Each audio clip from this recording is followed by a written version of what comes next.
The debate over cooking fats has once again ignited, fueled by conflicting claims, industry interests, and a general public that is more confused than ever about what's truly healthy. At the center of this battle are seed oils, long promoted as heart-healthy, and animal fats like beef tallow, which some claim are a return to a more natural way of eating.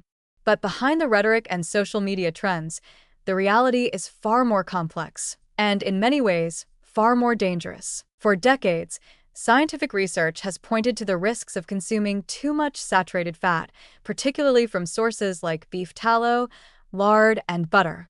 These animal fats have been linked to an increased risk of heart disease, high cholesterol, and other metabolic disorders. The push to replace them with vegetable and seed oils in the mid-20th century was based on strong evidence suggesting that reducing saturated fat intake could lower the prevalence of cardiovascular disease. However, the shift was not without its own problems, as it led to the rise of highly processed seed oils, many of which undergo extensive chemical refinement before reaching consumers. Now, as some people push for a return to animal fats, the real concern is not just about health claims.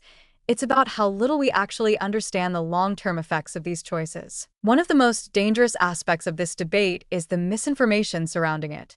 Figures like Robert F. Kennedy Jr. have capitalized on public distrust in health authorities, fueling a movement that vilifies seed oils as the root cause of chronic disease while advocating for the widespread return of beef tallow and similar fats. The idea that modern seed oils are inherently toxic and responsible for the obesity epidemic, diabetes, and heart disease is a convenient narrative, but it oversimplifies a complex issue. While excessive consumption of seed oils, particularly in the form of fried and ultra-processed foods, is undoubtedly problematic, simply swapping them out for beef tallow does not magically make a diet healthy. The human body requires a balance of different fats, and replacing one extreme with another does not solve the underlying issue of poor dietary habits. Moreover, the push for beef tallow comes with serious public health risks. Unlike seed oils, which contain unsaturated fats that have been linked to better heart health when consumed in moderation, beef tallow is predominantly made up of saturated fat, which raises LDL, bad cholesterol levels, and increases the risk of atherosclerosis. While some proponents argue that certain saturated fats are not as harmful as previously thought, the overwhelming body of evidence suggests that diets high in animal fat contribute to inflammation, weight gain, and metabolic dysfunction. The American Heart Association, World Health Organization, and numerous nutrition experts continue to warn against excessive consumption of saturated fats for precisely these reasons. Another major issue is that many of the so-called benefits of beef tallow are based on anecdotal evidence rather than rigorous scientific research.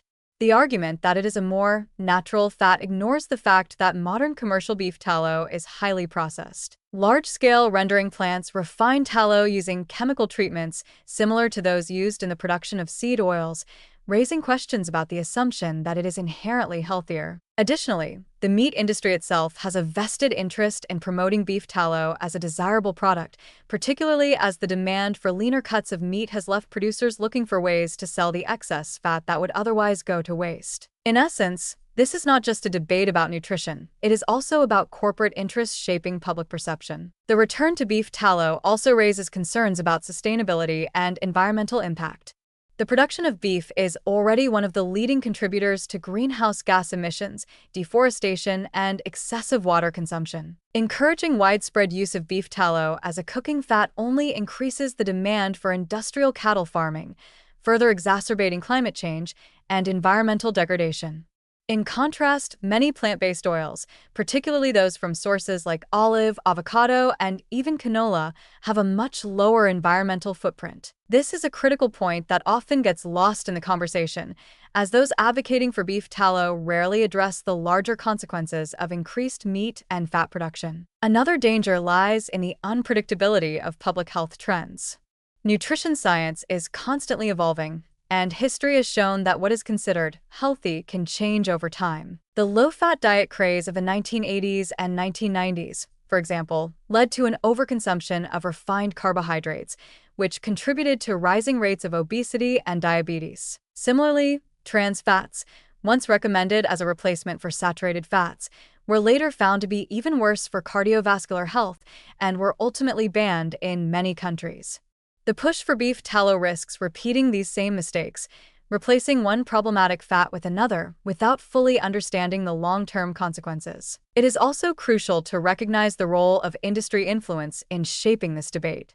The food industry has a long history of manipulating scientific research, marketing strategies, and public perception to serve its financial interests. Companies that produce seed oils, as well as those that profit from beef tallow, both have strong incentives to push their own narratives.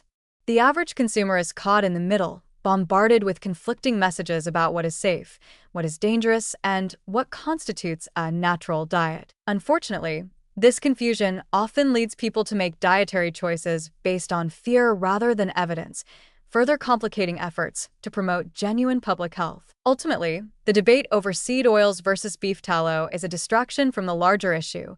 The modern diet is fundamentally unhealthy because it is dominated by processed, calorie-dense, and nutrient-poor foods. Whether fried in beef tallow or seed oil, fast food remains unhealthy. Whether ultra-processed snacks contain canola oil or butter, they still contribute to chronic disease. Instead of getting caught up in a battle over which fat is superior, the focus should be on reducing overall consumption of processed foods, increasing intake of whole, nutrient-dense foods, and making dietary choices based on comprehensive, well-established research rather than the latest social media trend. The resurgence of beef tallow as a so-called healthier alternative is a prime example of how public opinion can be swayed by misinformation, nostalgia, and corporate influence. While it is true that seed oils have their own issues, especially when consumed in excess, the solution is not to blindly embrace another high-fat alternative without considering the consequences. Nutrition is not black and white, and any movement that claims to have a simple solution to chronic disease should be met with skepticism. Instead of falling for the latest dietary trend, people should demand better research, more transparency from the food industry, and a balanced approach to health that prioritizes whole foods over extreme dietary shifts. Otherwise, we risk repeating the same mistakes that have plagued nutritional science for decades, with consequences that could take years, if not generations, to fully understand.